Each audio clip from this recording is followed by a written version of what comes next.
And the other option was the holy grail of trash TV as far as I'm concerned.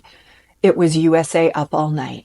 Back before the internet, when spicy content was significantly harder to get a hold of, Gen X had limited options. Even though the Playboy channel, this would be the most obvious, right? It was launched in 1982, but I promise you, most of us did not have that.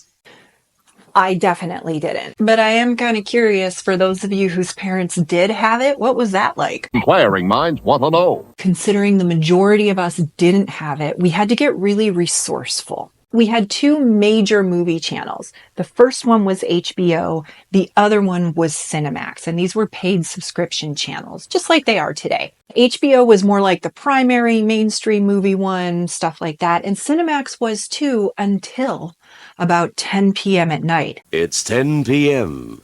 Do you know where your children are? Then it turned into what my friends and I like to call Skinemax. I honestly don't know if the parents that subscribed to Cinemax knew that it became Skinemax at a certain hour. It had movies kind of like this. Of all the girls in all the world, the sexiest are on Cinemax, Friday after dark. Yeah! First meet a wife who leads a double life. Well, what do you suppose she wants? I want to see how far I can go. You go all the way with Liz. And here's the start of a beautiful friendship. She's 19 and ready. Next, these sexy secretaries are on military maneuvers. Let's get some work done. Yeah, that's basic training. And these centerfolds are hot off the press. Very nice. No law against it, is there? But murder's another story, sweetheart. And the playbirds make a tender target. Yeah, for you history buffs, here's a story of a guy in disguise who gives Augustine a real surprise. How exciting. So remember, a kiss is just a kiss, but the fundamentals do apply.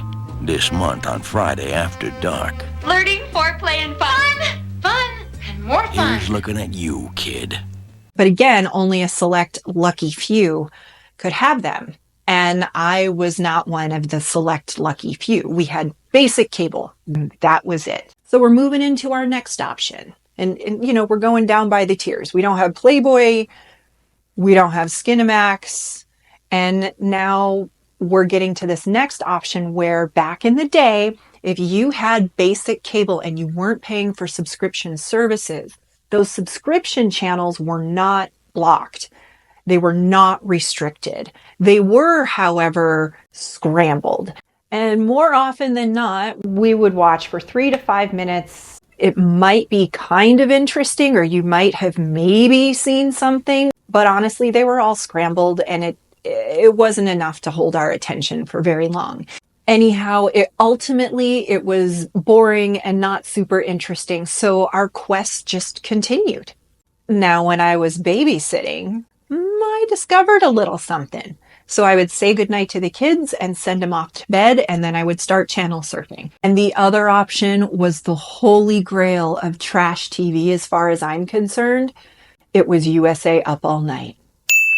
This was a program that featured 2 movies every Friday and Saturday night. And they were very, very definitely spicy movies with most of the spice edited out. And this was perfect for my still developing, very curious brain that wanted some exposure, but honestly, not too much exposure to what I was missing out in the grown-up world.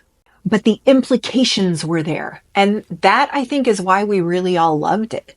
Now, the show had 2 hosts, Rhonda Shear and Gilbert Gottfried. Rhonda Shear was adorable and bubbly and hilarious, and I think most people remember her because her little catchphrase was USA up, up, up, up, up, up, all night.